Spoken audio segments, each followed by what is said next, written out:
And now I will introduce today's speakers. Linda Emery is the chair of the firm's Data Privacy and Security Industry team and focuses her practice in the areas of information technology, data privacy and security, the Internet of Things, and trademarks. Linda has spent substantial time helping clients in a smart devices and Internet of Things arena. She uses her background in technology, privacy, and telecommunications to advise clients on data privacy and security laws that impact this fast-paced environment. Linda has advised clients on areas ranging from cyber attacks on interconnected devices to product liability claims, intellectual property risks, and the Federal Trade Commission's guidance on the IoT. Heather Bukta has a transactional practice covering the areas of e-commerce, software, technology, and data privacy, with an additional focus on copyright and trademark prosecution. Her work focuses on software agreements, IT outsourcing, Internet terms and conditions, Internet privacy policies, electronic contracting, technology development agreements, copyright licenses, copyright prosecution, trademark licenses, and trademark prosecution. Heather is a certified information privacy professional through the International Association of Privacy Professionals. And I will turn it over to Heather. Great. Thanks, Kathleen. Make sure audio is going through. And thank you everyone for being here with us today. It is a pleasure for us to join you. One thing I will note before I start us off, we'll be monitoring questions via the webinar as they come in. To the extent that we have an opportunity to address those while we're speaking, we'll do so. Otherwise, we'll try to reserve some time at the end to address those questions. So to get us started, let's do a level set. I still have people every now and again say, what exactly is the Internet of Things? The term itself is not new. It was actually coined sometime in the late 90s. And what you can see by the slides, I've put together a list of some of the various definitions that are out there. Frankly, in my humble opinion, these definitions are not overly helpful. You can read them and still not really understand exactly what the Internet of Things is. So if you're struggling with the concept, you are certainly not the only one. The best definition that I found is this first one up here, the interconnection of computing devices embedded in everyday objects via the Internet to send and receive data. That's a fairly concise summary of what it is that we're talking about when we contemplate the Internet of Things. Now that may be the best definition I have found. That is not my favorite definition. My favorite definition is the second one you see up here, a sprawling set of technologies and use cases that actually has no clear and single definition. Always helpful by defining something by saying it can't be defined. The long and short of it is if you have a device, you add some software, you add Internet connectivity to it, you add the ability to have data sent and received, you're essentially talking about the Internet of Things. By some estimates, and we'll have some statistics up here, by some estimates, we're looking at the potential of somewhere between 23 billion and 26 billion connected devices by 2020, 2021. And they truly will be ubiquitous. If you see our little slide here, there will be connected devices in your home, everything from your kitchen to your garage to your living room, sensors that can tell when you're home, when you're gone, what's going on.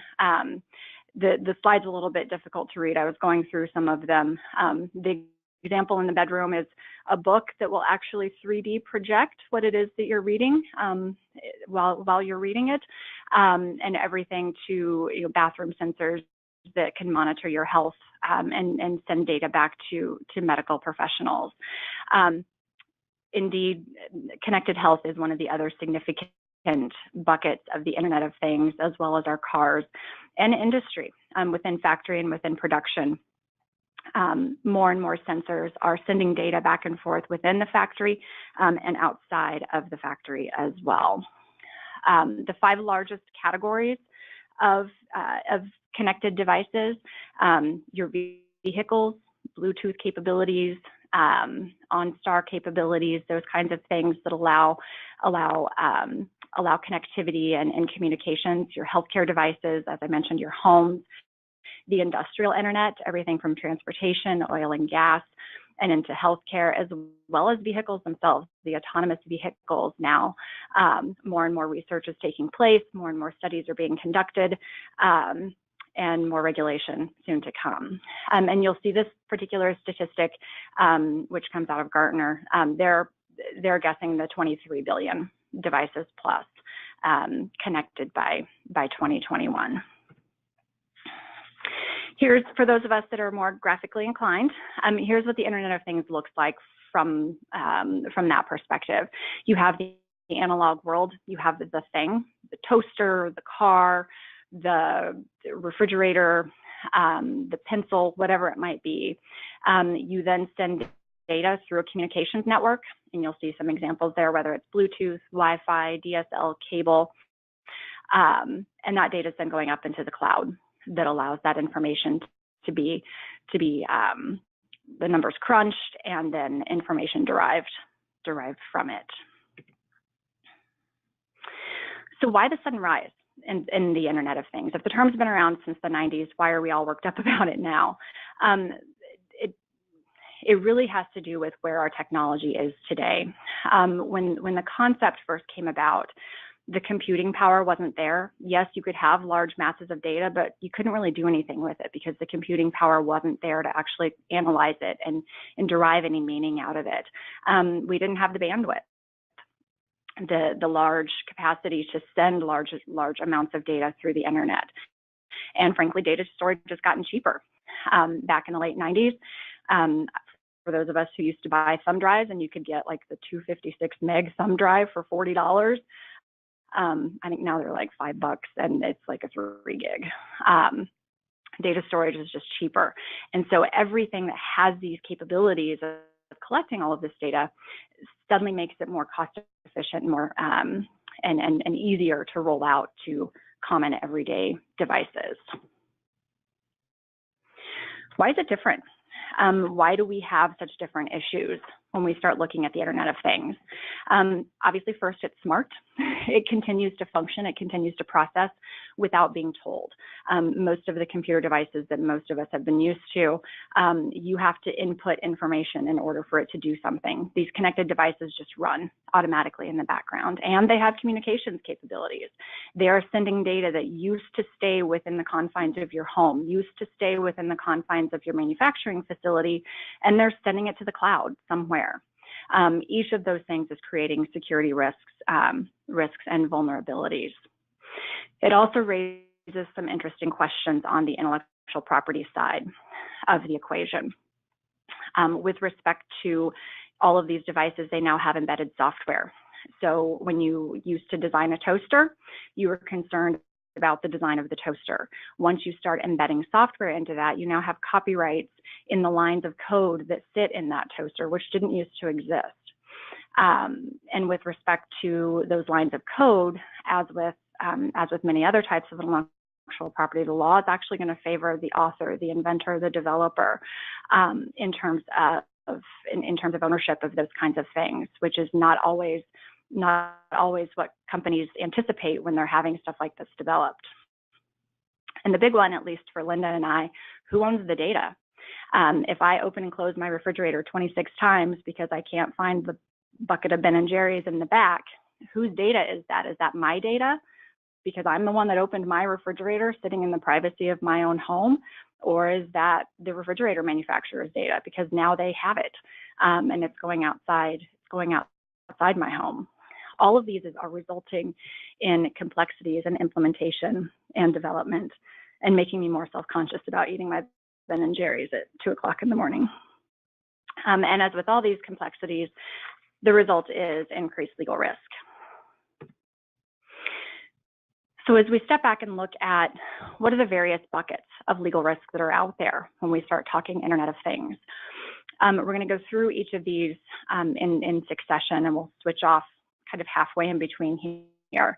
The first one we're going to look at is the regulatory risk, product liability, and then obviously industry self-regulation and some of the stuff the industry is doing to put some measures in place.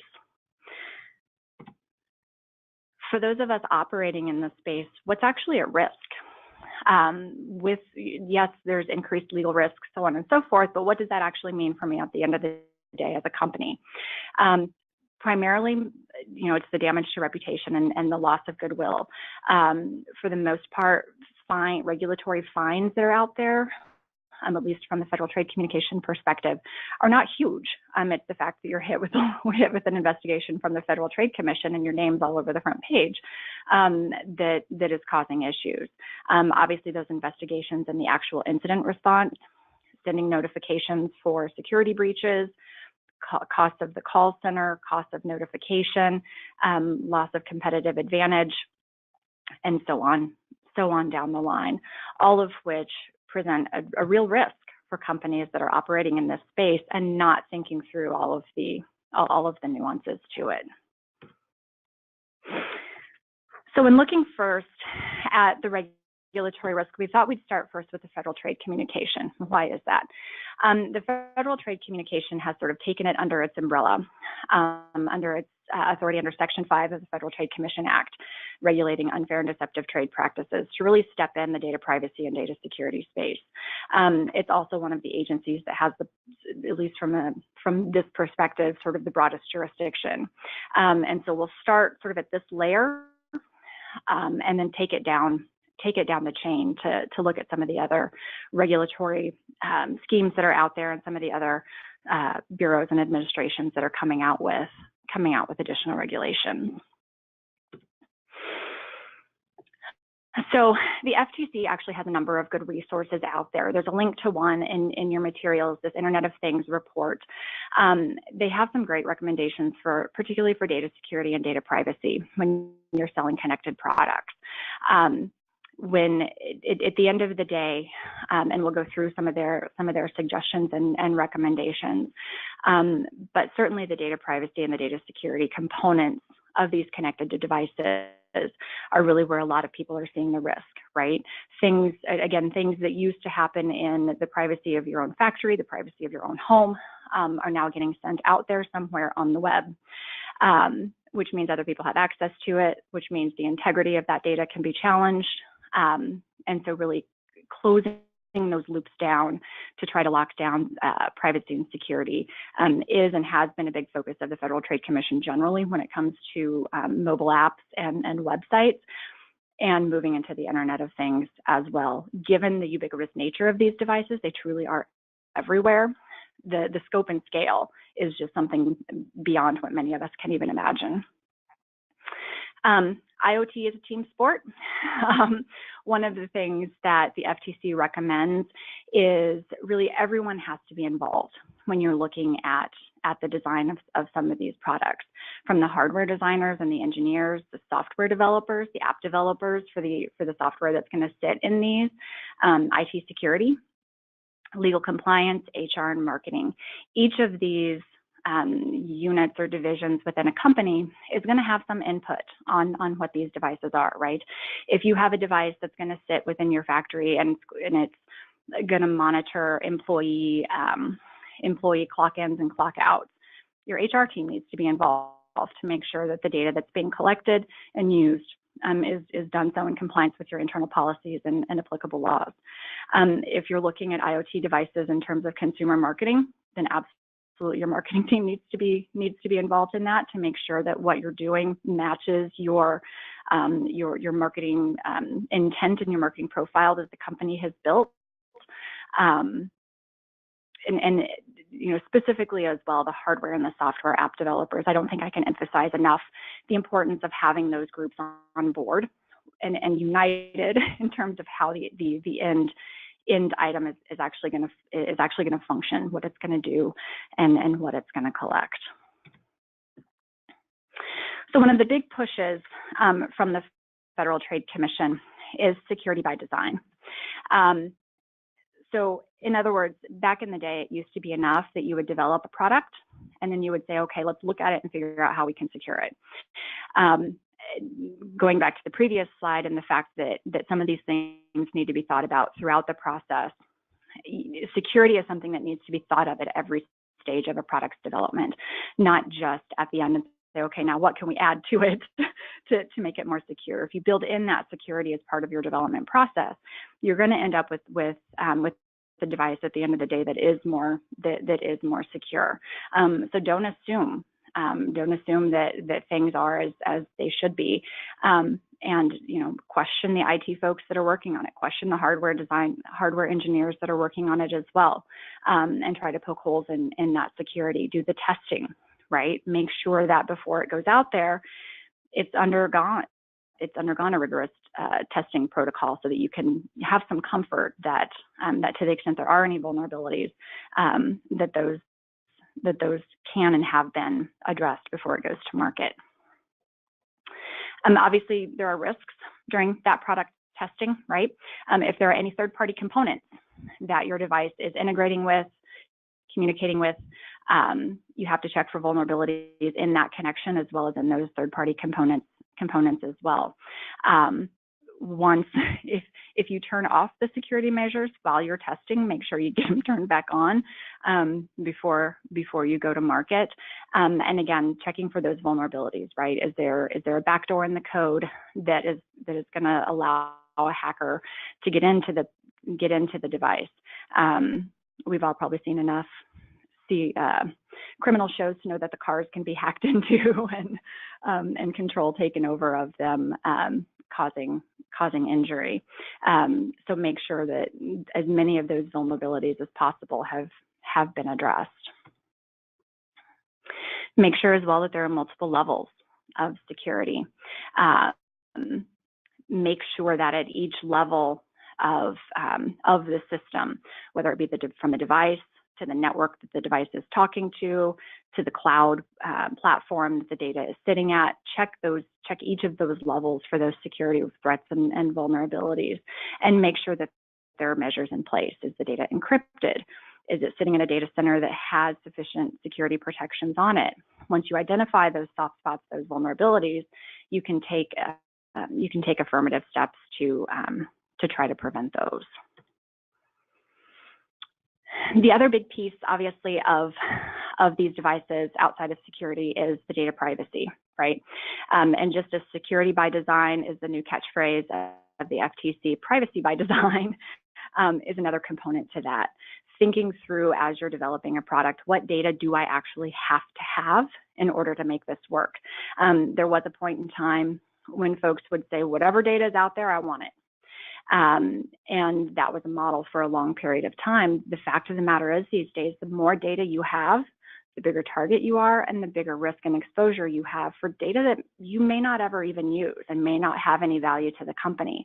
So think about what you actually need and what actually needs to be collected, and develop that inventory for this device. What do we have?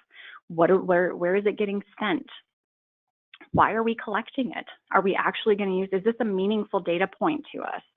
And then where are we going to store it? Are we going to host all of our data in, Uncle Al's barn where we've set up a rack of servers? Or are we going to engage someone like Amazon Web Services or Microsoft Azure or one of the other industry leaders who we know have the resources to make sure there's proper security in place? And one side note on that, just because you're using Amazon Web Services and Microsoft Azure, yes, they have the capabilities to have the security in place, but you always have to pay attention to what package you're getting from them. I remember a number of years ago, Amazon Web Services had an entire component of their Eastern Seaboard go down, and it was all sort of mid-sized companies. And the fact of the matter was, Amazon had and still has security that they maintain in place, but that they have different packages, right? So some of the smaller to mid-sized companies were buying the smaller packages that didn't have access to some of those security and redundancy features. And so again, when you're going with, when you're choosing your storage provider, your hosting provider, make sure that they not only have those redundancies and security protocols in place, but that the particular account that you're getting and the particular bundle that you're getting has access to those as well. How are you storing that data?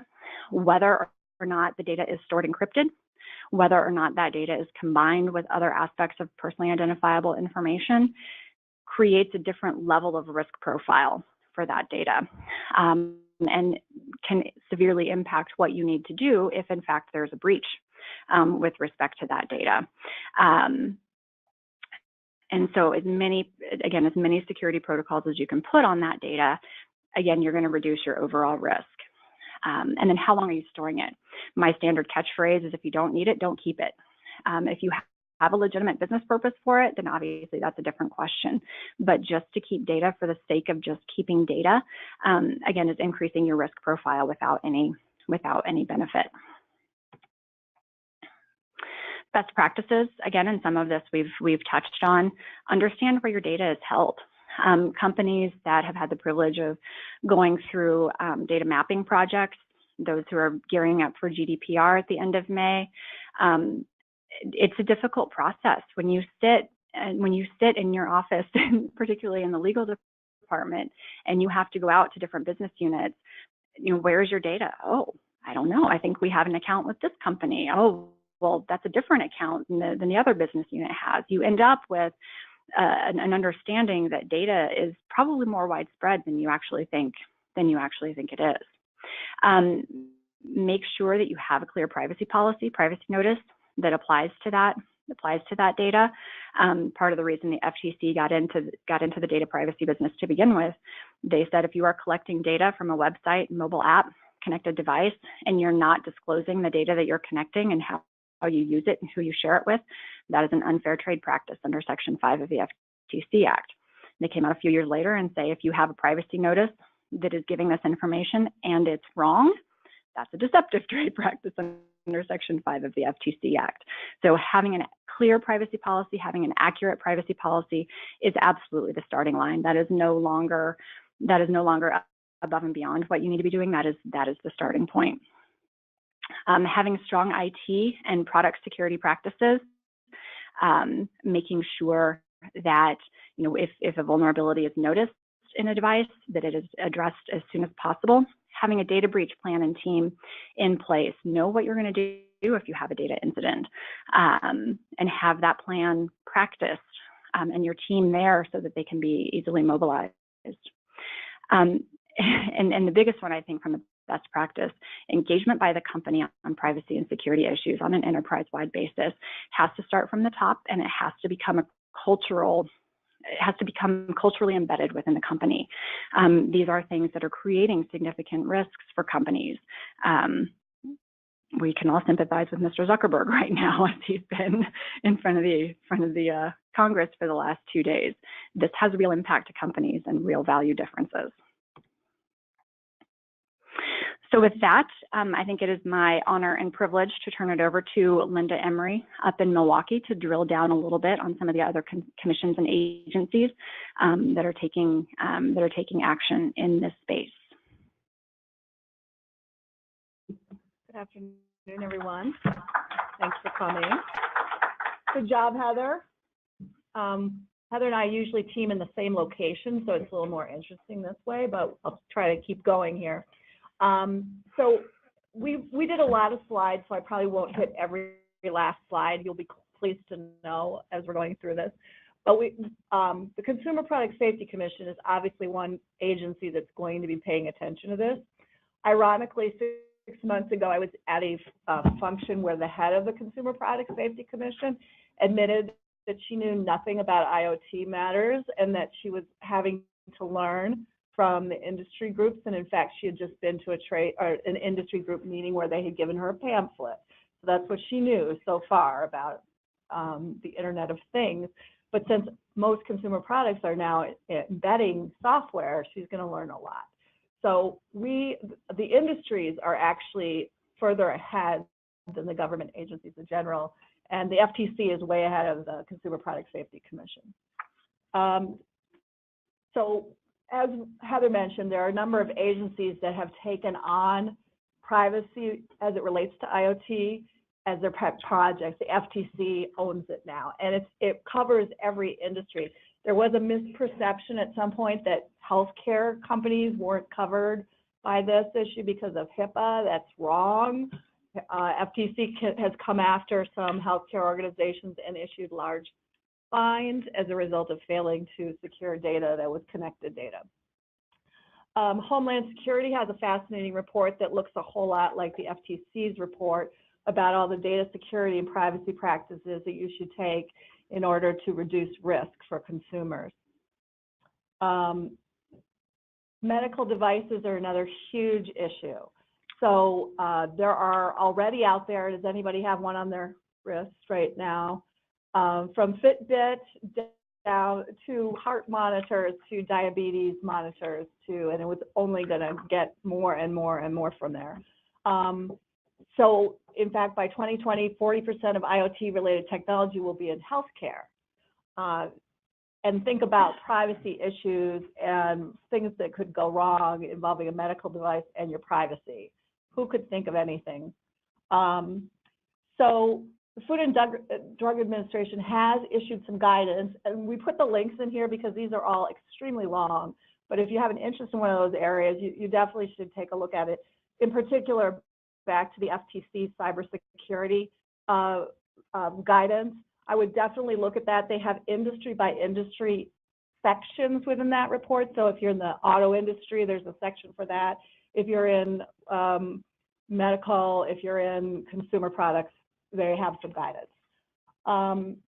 So in January, the FDA released specific guidance on post-market management of cyber devices, because in particular in the medical industry, you've pushed that device out there, you've sold this product that's connected, and now guess what? That's out there for all time or for a very long time in the case of healthcare or in the case of some consumer products. And because the technology and the cyber hackers are way faster than how long those products will be out there, what do you do to update the technology and the security within those products? And so that's one of the things the FDA is giving guidance in, is that you better be, if you put a pacemaker in somebody that has IoT functionality, you better make sure you're upgrading that software. And so every time you update that software, does the consumer, does the person, the patient, do they have to consent to a different use of that data if you change what you're doing with the data? I think thanks to GDPR, they may come true. If anyone's been in a rental car recently, when you go to attach your telephone to the system, it will actually scream at you, "You're about to give us personal data. Do you mean that?" I think that we're going to see that a lot more in almost any connected device.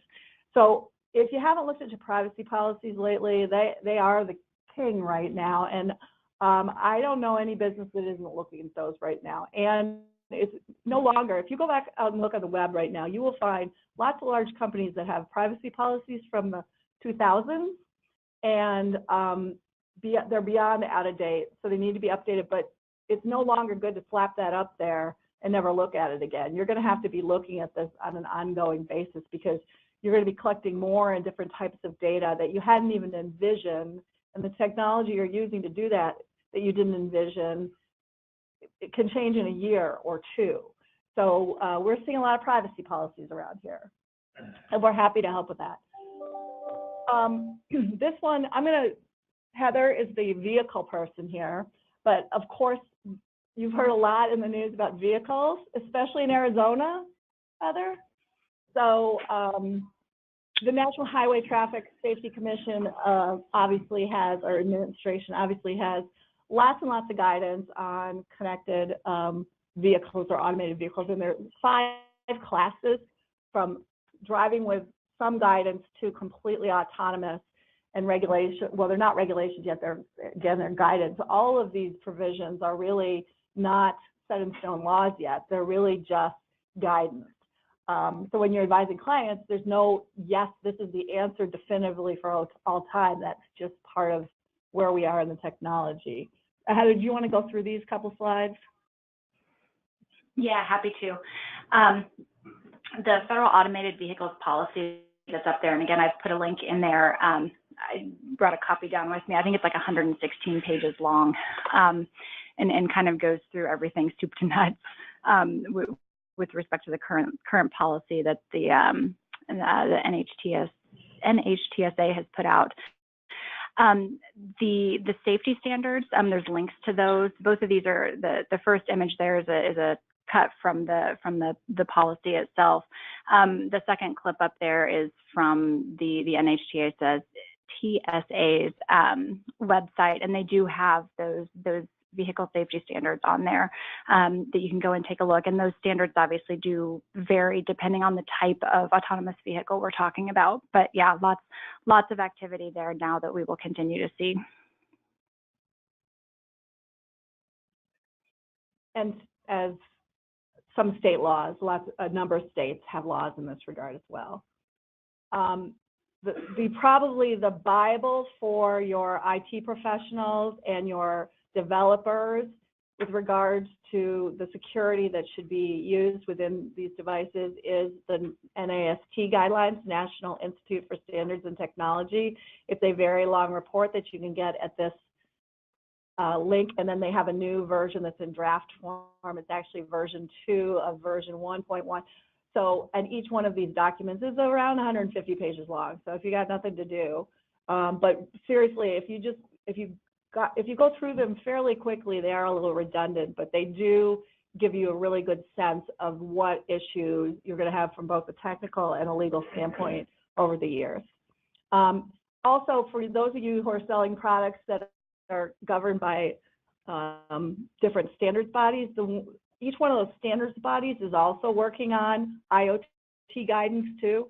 So in particular, the Underwriters Laboratory has some guidance that they're working on, but there's sort of a competitive race between each industry group, between UL and other standards bodies, and between the government to see who can get the rules first. And it's really the industries that are trying to get to the point where their best practices become what is the law, because they want to own that process. And in fairness to them, they have done a better job in a lot of ways than some of the government agencies. The FTC would be a notable exception.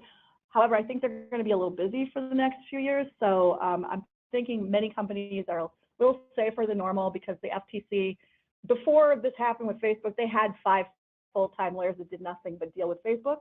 So I can imagine that might be more now. I'll go through IoT and product liability. So you've got the privacy issues, and you've heard a lot about the privacy issues, I'm sure, because there's, as Heather mentioned, every criminal show, every movie or something. But if you're creating a product, there's a lot of product liability issues now that nobody had to think about in the past. So if you deal in product liability cases, you have the opportunity to have now 2 kinds of expert witnesses in those cases, 3, I guess, if you count damages. You used to just have the plain old engineer, traditional engineering guys giving speeches, or giving testimony in these cases. But now the software engineers, they're going to get the opportunity to do that. So software is critical to all of these IoT applications. And by the way, this is not just products, consumer products, or medical devices or cars. It's also on the floor of these factories. So these facilities, whether it's warehouses or manufacturing facilities, they have these sensors everywhere. And something could happen that would create a liability just because of those sensors as well. So you have to start looking at issues like who misused the software. Did somebody manipulate the software? Was it foreseeable? And whose fault it is going to be the question of the day from here on out. There's 3 types of issues in general that are happening in IoT product liability cases: product failure, just like traditionally, security breach, and data destruction or manipulation. So to the extent that your device is supposed to be collecting sensitive healthcare information and somebody hacks it and modifies that data, that is a huge legal risk. I'll give a couple of examples. The product just malfunctioned. In this case of Nest, anybody have a Nest? Okay. So Nest had a software malfunction that drained the batteries of the thermostats and shut down the device. Drained the battery of the device and shut down the device.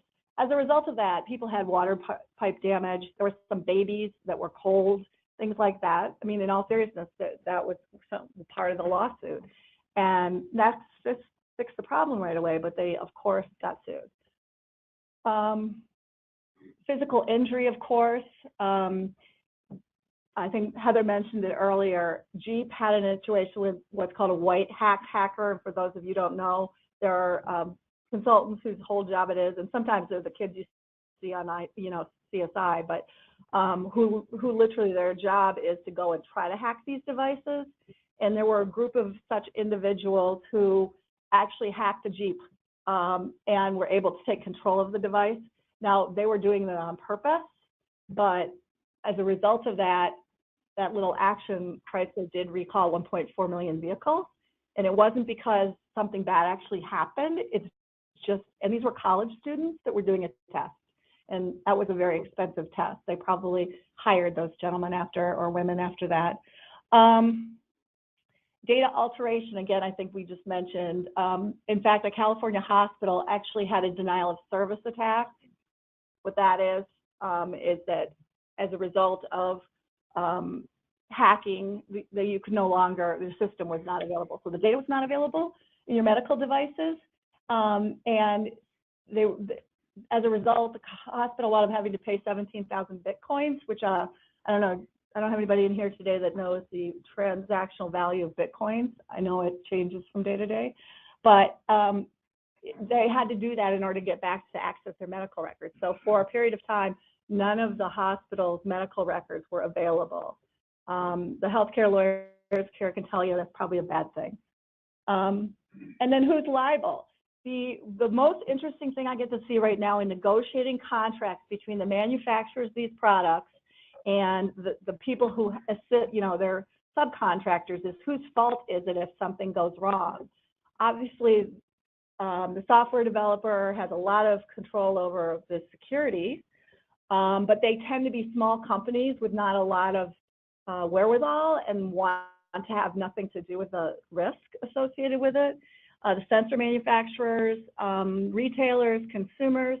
So a lot of this has to do with supply chain and making sure that you're thinking about from the first time you sign an agreement with somebody in your supply chain, that you think about whether they have adequate controls, whether they're accessing your data when there shouldn't be. And if you don't do that, you're going to have a problem. But there's also defenses that you're going to see for they're going to blame the consumer in certain instances. You didn't download your software update, and so something went wrong, so that was your vulnerability. And there is going to be some responsibility on us going forward to make sure we do those things. I guess it's just like, don't plug in 19 plugs into your outlet, or you might have a fire. It's that same concept. We are going to have to take some responsibility as well. And then, of course, AI makes this all more interesting because, for example, with the autos, they are literally being, and it's not programmed, so I don't want to, AI is not actually programming. It's really very high level searchability, but there are algorithms that are developed to tell, for example, the car, if you see two children dart out, and this is literally, I've talked to engineers about this, if two children dart out in front of that car and the car can't stop and they can hit one or the other, how do you decide that? That's the kind of stuff that these programmers are thinking about right now, which is incredibly scary. And they say, well, and now on top of it, okay, what happens if turns out one of those children is your child? So it is, you can scare yourself to death with these autonomous vehicles. So with product cases as a result of this, they're going to be harder to investigate. It's going to be harder to prove liability, new experts, and the products will give a lot more information themselves. More experts. I'm seeing what time it is, and I would love to have some questions because I learned as much during these sessions from you as I do with getting prepared. Failing to warn is going to be a big issue. Again, when I was talking about the rental car situation, I think that your appliances, your cars, your pacemakers, in one way or another, are going to have to start screaming at you that we're taking this data and this is what we're doing with it. I know it seems overkill because right now the solution is you look at the privacy policy, you click through some terms of use, and you're on your way. As a result of some of these instances, I think that those days are going to be numbered, but for now, that's what you have to do.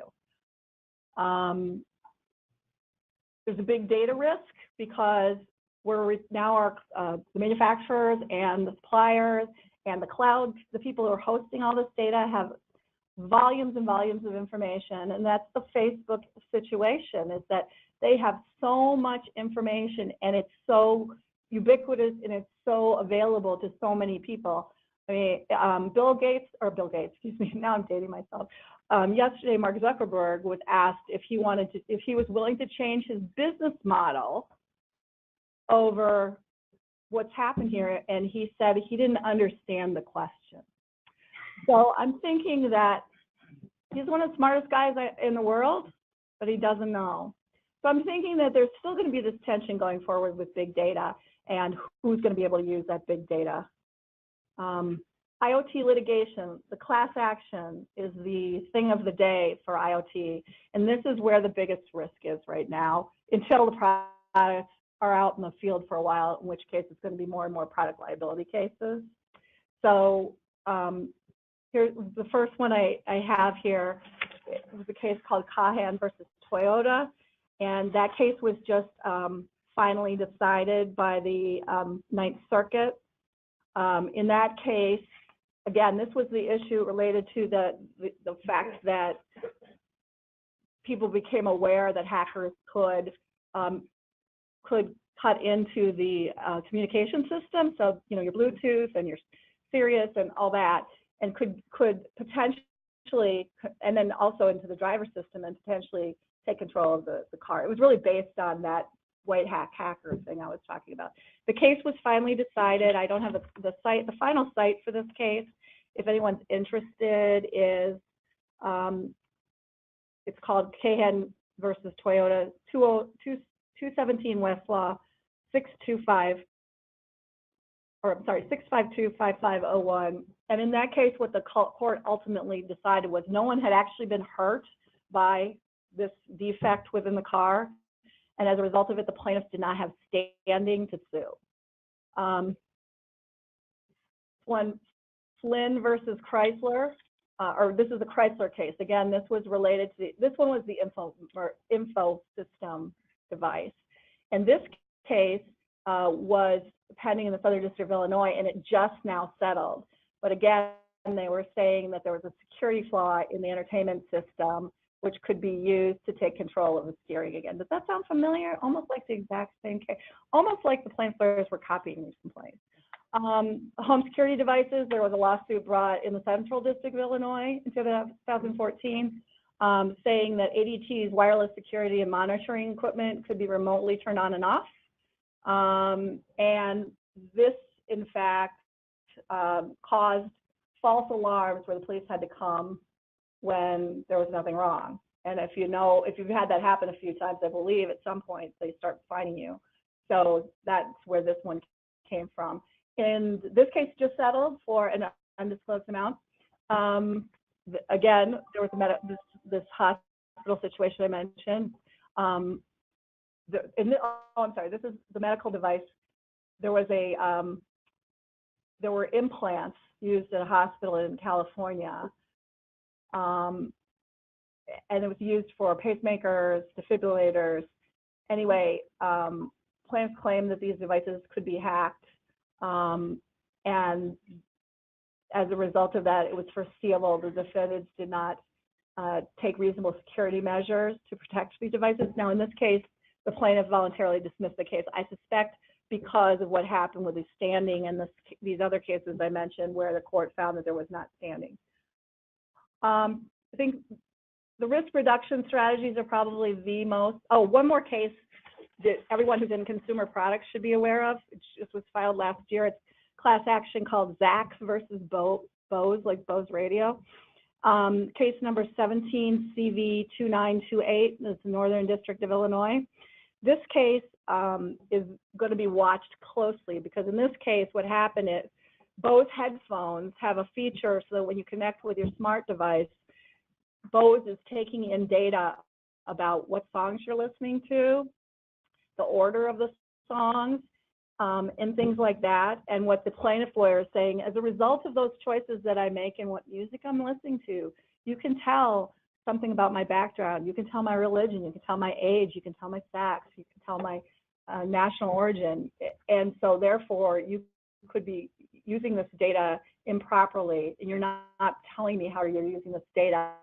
And then on top of it, Bose is sharing that data with their big data providers. So they are slicing and dicing that data, but they're taking the data with IP addresses. And as a result of that, what the allegation is you're taking information that can be used to learn more about me than I anticipated that you would, and so you're violating my privacy rights. I think that particular case is going to have huge ramifications. A lot of these companies that are selling consumer products who are sharing that data that comes back from the connectivity are using data lakes like Microsoft to store that data. And I think that it's going to be more important than ever that if you're keeping that kind of connected data, it has to be separate from any identifier.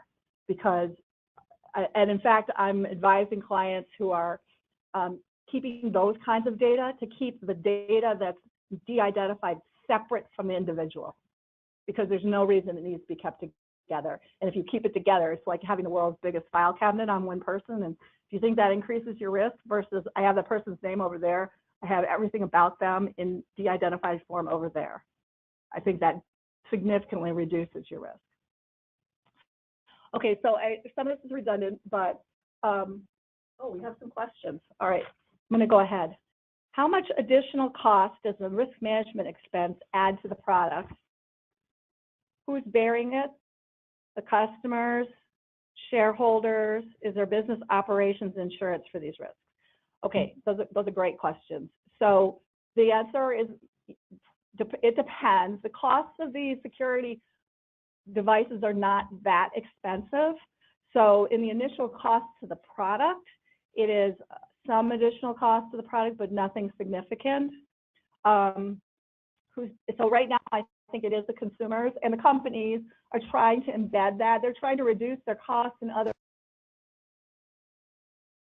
What did I do?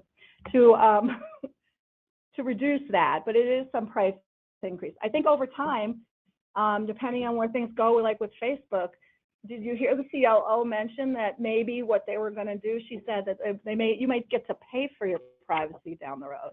So it may be that you could buy the particular car connected, but if you don't want them to take your data, you pay an extra $1,000 for your car. Hope that answers the question. Is there business operations insurance coverage? There is cybersecurity coverage. There's CGL coverage. I do think that there will be developments of new forms of insurance as a result of all of this.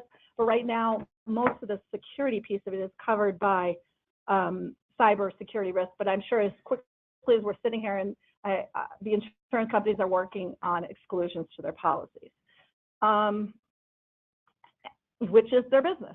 So, any indication that manufacturers are reconsidering internet connectivity for their products or providing analog options?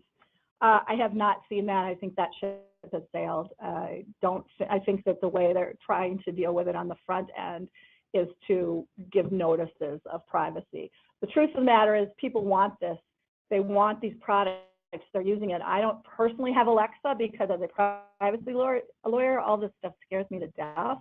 And in the case of Alexa, my understanding is that you can sign into your account and you can literally listen to the conversations that your children or your spouse have been having in the house while you are gone, or even the dogs or the cats. But that's a little creepy to me. But I mean, it's cute when they're two, but when they're teenagers, I'm not sure we want to know. Probably the most important thing you can do to reduce risk is to have contractual provisions that deal with these privacy issues, deal with the security issues, make very clear whose responsibility it is if there's a product liability case. And we are rewriting contracts every day to add provisions related to IoT, related to making sure your contractors are using best practices, make sure that people have been background checked, like in the Bo situation. If I have your name and I have all this data about your preferences and so on and so forth, I don't want that. I always talk about the, you know, the creepy guy who's sitting in a data center somewhere and hasn't been background checked and shows up at your house to meet your child. I mean, that is, of course, incredible drama, but that's, I mean, if something like that were to happen, and it could, at least based on the TV shows I watch, they, you know, you don't want to be the one explaining why you didn't think to get a background check. So I think that's going to be ubiquitous soon, and that's going to raise its own set of, any employment lawyers in the room, I think that's going to set its own set of issues.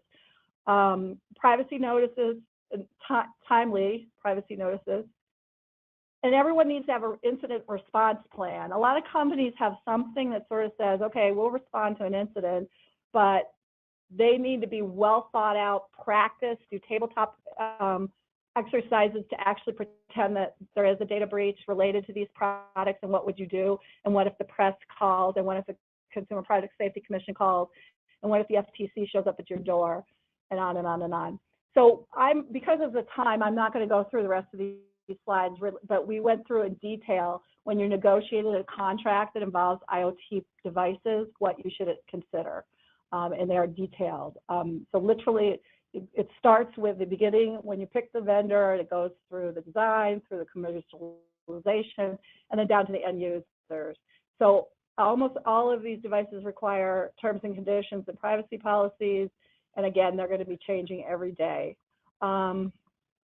So I think Heather already touched on be careful about data storage. You're going to have warnings on some of these products, especially the geolocation products that say where you are at any given time, are going to wind up having notices on them that say, please note, this product has functionality that allows us to see where you are. That's coming. Life cycle is going to be a big issue. If you've got a product that's out there for 20 years, how do you keep that security? You're going to need to have technical protections, and that's about it. So any questions? I know I spoke there's a lot in a short time, so really appreciate it. If you have any questions about specific industries or situations, Heather and I are happy to help. There's so much, and we could spend all day on just one industry. So if you have something that you're contending with, feel free to call any of us here. Hey, Linda, I think we had one other question come through the webinar. Are there any recommendations on how to avoid issues of patent infringement with respect to IoT products? I don't know if you want to take that one or if you want me to. You go ahead. So I was going to guess exactly last. Any patent lawyers in the room? So the long and short of it is just as you're looking at patent infringement for any other kind of devices, looking at the patent landscape as you're developing IoT devices, it's going to be the same process. There are some unique attributes because of some of the communications protocols that are out there and some of the patents that exist on that. There are some complexities there, but obviously that's going to vary by product. So yeah, the recommendation is just to do the same kind of due diligence that you would do with when you're developing any other kind of product. You're just going to get some additional results and broader complications, frankly. Right, and just to add to that, this is a space where there's tons and tons of patent activity. So this is the next hurrah of patent infringement cases as well. My understanding is there's so many patent applications out there that it's going to be a free-for-all. I'm sure that's not a patent term, but. Are there any other questions from any of our offices? We can do a bit of a roll call. I'll start on the East Coast. Anything from DC? Tampa, Naples? Nothing in Tampa. Indy? Nothing from Indy. Chicago? Nothing in Chicago. We'll do Milwaukee last. Anything in Madison? Or Tucson? Anything else from Phoenix or Milwaukee? And did I miss any offices? Scottsdale. Anything from Scottsdale? Hearing nothing. Well, like Linda said, thank you all for your time and attention today. Happy to address anything else here in the next few minutes. Otherwise, we will wrap it up.